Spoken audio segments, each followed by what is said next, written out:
In this video, I'm going to show you how to remove and replace rear disc brakes on a RAV4 located in the rear suspension. 21mm socket, and we are going to remove the tire.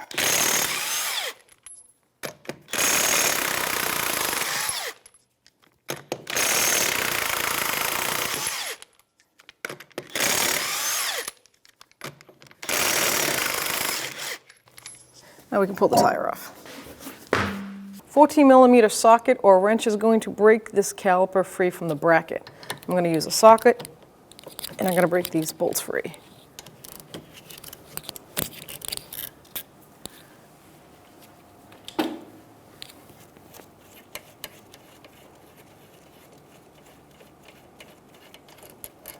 Set them aside.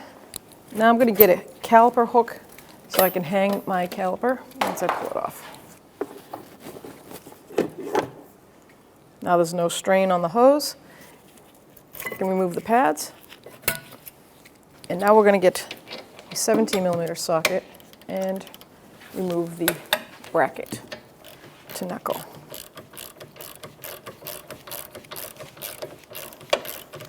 Before I take that one all the way out, I'm going to break that top one free so the bracket's not banging around.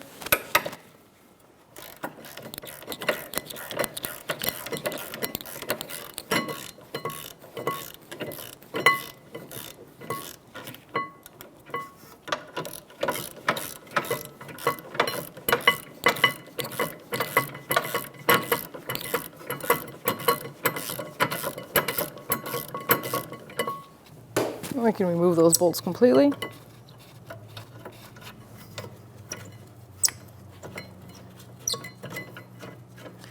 And slide that bracket right out. Now before I remove my rotor, I want to take note about this little rubber boot here if you have this on there. Hopefully you do still. That's the little door for the adjustment for the parking brakes. You need to transfer it over to your new rotor. So take it out now so you don't forget, and put it with the parts so you remember to put it back on. If not, water will get in there and it makes a mess out of the hub and the parking shoes, and that's not exactly the goal, is it? So let's take this rotor off now. Just grab it and wiggle it back and forth. So now it's time to clean up the hub. I'm going to put my catch basin below it. First I'm going to clean off the grease that somebody added already in the last brake job. Even if yours is just rust, I recommend doing this just to get the rust loosened up, because you want a clean surface. Then take a wire brush and just start brushing it. The idea is to get the high-rise chunks, or if of anything, off, because you don't want that hub sitting unevenly. And the most notorious spot is right here, the center part of that hub. And if you need to, you can always just grab your hand, feel for any rust spots. We're lucky this is pretty clean, and I'll take it. And I'll just clean it off again.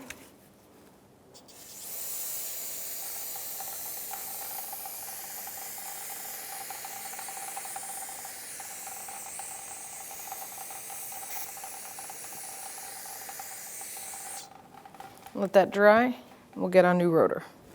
So I'm going to spray the hub with some copper never seize. You can use the silver if you wish. It just stops that from rusting again and causing havoc in the future. Slide our new rotor on. So now we're going to clean up our caliper bracket where the pads ride. So you have hardware you're going to take off. Those tin shields, you get new ones. And I like to do one pin at a time, make sure they move, because if not, then you're going to need to replace the caliper itself. So take a pair of pliers, wait till you see the rust come out of this.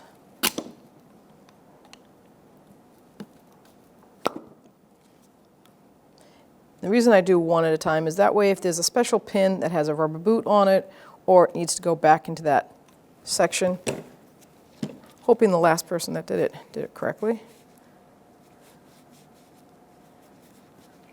Line it up. Now I'm going to look at that pin, this boot. If this boot is damaged, torn, or anything, it has to be replaced. Look how dry it is in there. That's not a good sign. Let's get that boot right out of there so we can really clean inside there. Yep, no water, no tears. So now I'm going to use the wire brush, and I'm just cleaning and boring out that cylinder to make sure there's no rust left behind. It looks pretty good.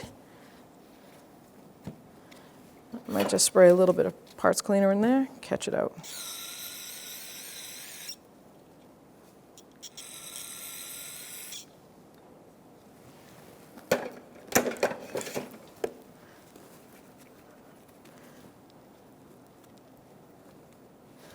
I'm going to leave that like that and dry, and I'm going to go to the wire wheel. I got to get rid of all this rust. You want that gone.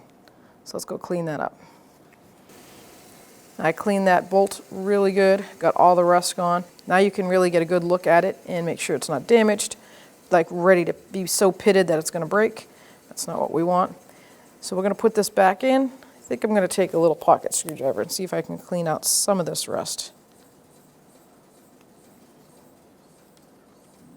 Just get some of it as clean as I can. This boot has been dry for a long time, so we're going to fill that up with silicone so that it doesn't do this again. All right. So this part goes right into that groove that you can see. Just fold it in. You can use a small screwdriver to help you along if you need to.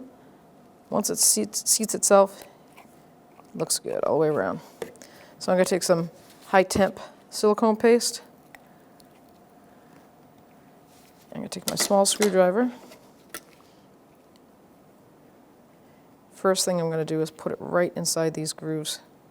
I want that to be there for the future of this boot. Keeps it from drying out too. Let's just put some inside that little shaft there. Take our pin. You don't need to put a lot on there. So I'm going to take some of this off, glide it on. Perfect. Slide it in. I like to twist it in, gets all the air pockets out.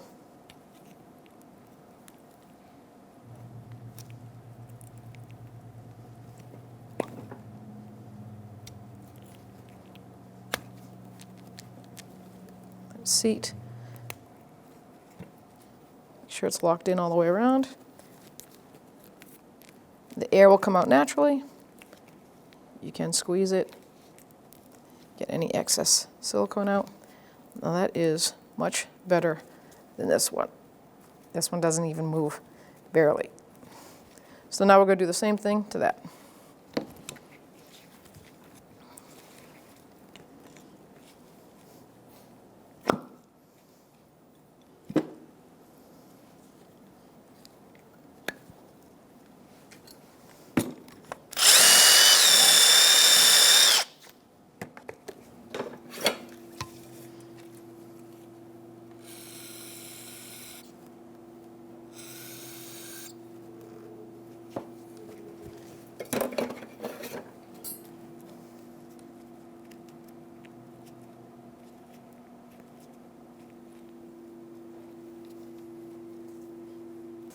So now we got that pin all cleaned up.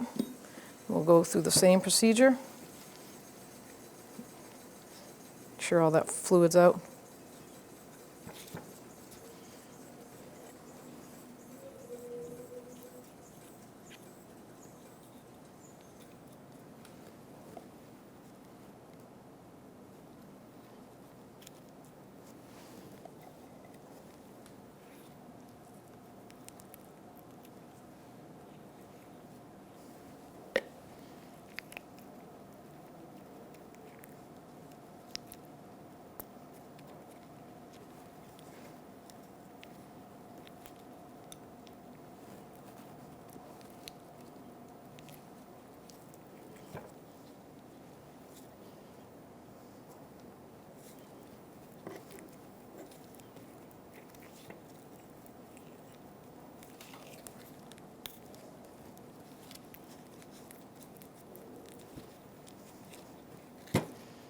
Now we can move on to the flat part of the caliper bracket where that hardware sits, the shims. I'm going to take a wire brush And I'm gonna scrape any chance of the rust being there.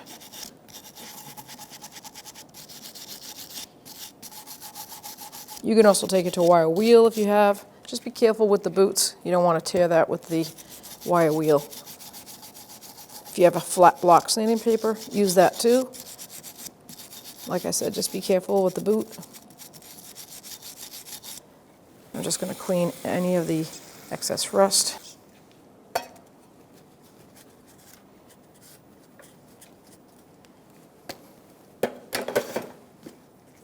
And now we're going to attach the shims. And what I do here is a thin coat of that high temp silicone paste. You can use caliper grease, both works. The idea is to stop rust from forming between the metal bracket and the shims. You don't have to cake it on, that's just exactly how it goes. So the high-rise part of this bracket goes to the back. I find using both thumbs is the easiest way to install it. Seat it and then push down on that center. Do the same on this side.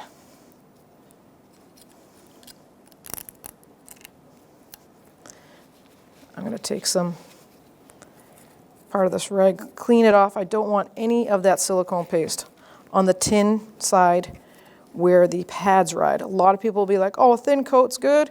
It is not. Thin coat is not what you want to do.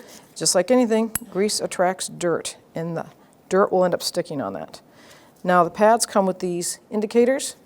So you want to mount, this mounts like this, the rotor is on this side in between, and it's going this way.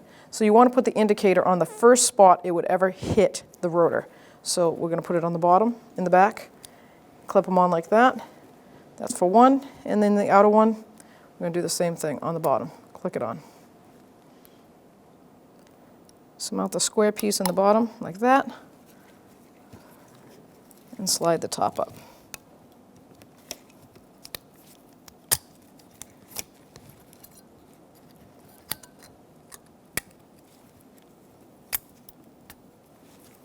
Okay, right it right in the center of that bracket. You want the clearance of the rotor. We'll do the same on the inner pad.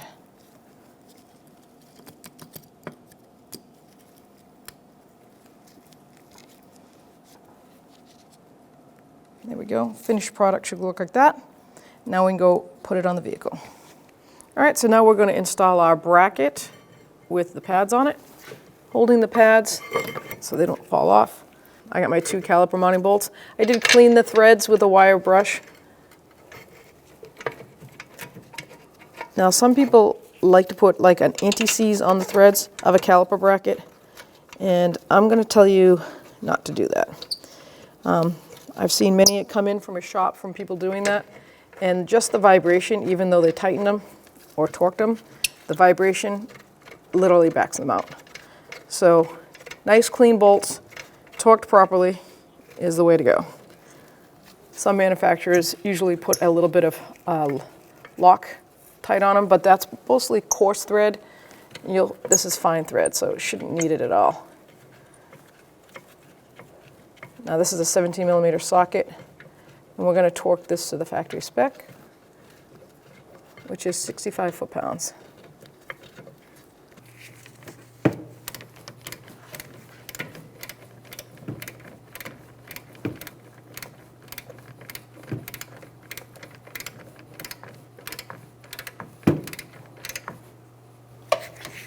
Snug up the bottom one.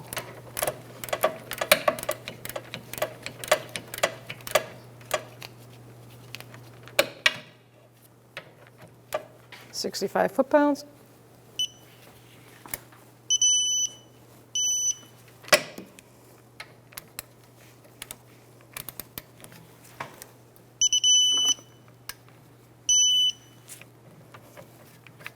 Now we can put that caliper on.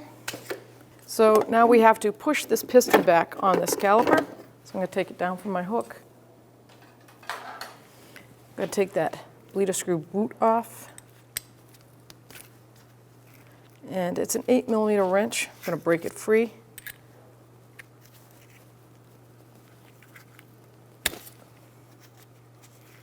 And I'm going to push that piston back.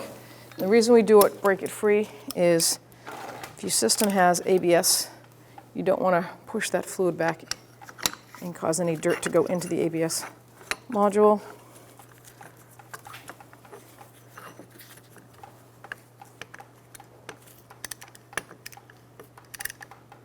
So I have my catch basin.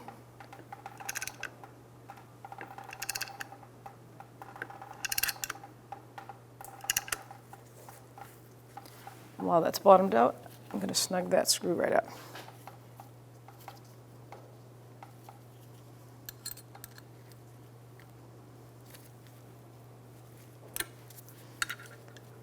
Take my tool out.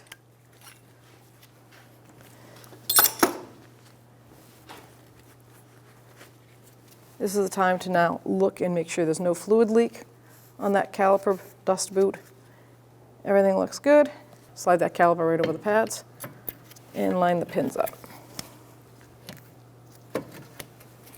Going to take our mounting bolts, start them by hand.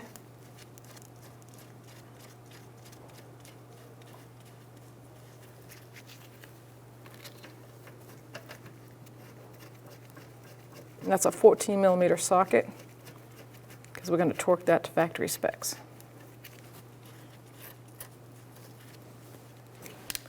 14mm, 20 foot-pounds. Now you can see that slide pin has a bolt head on it. That's a 14mm too, if you need to hold it with a wrench while you're torquing.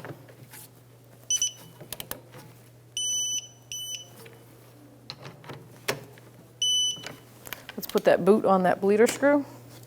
So now we're almost done. We're going to take a flathead screwdriver or an adjustment tool. We're going to go right in there and we're going to adjust those parking brakes, the shoes that go inside this hat. And nice quick way is you want a nice drag. So at 6 o'clock is where the star adjuster is, and you're going to turn it. You'll feel it getting tighter or looser. If it's looser, then go the opposite way. And you want it to have a nice slow drag. Not too tight, just right. Then you're going to put your boot back on. Now water won't get in there. Mount your tire, pump your brakes up, and take it for a road test. If you feel your pedal seep slowly down at a stop sign, rebleed the system. Hand start your lug nuts.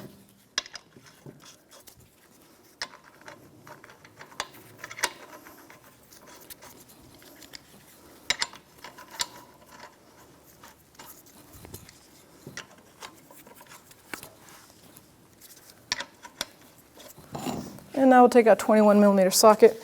We're not going to really reef on them, we're just going to bottom it out because we're going to torque it to the factory specs.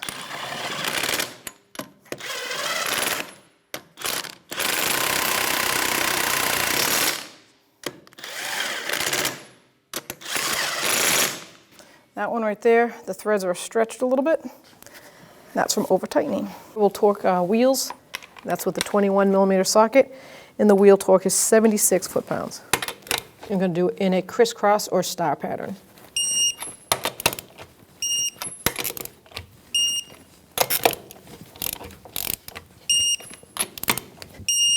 Double check.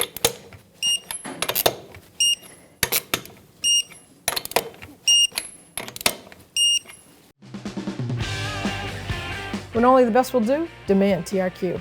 The only company that lets you view before you do. TRQ is committed to offering the highest quality aftermarket auto parts that are engineered for peace of mind. Thanks for using and viewing with TRQ.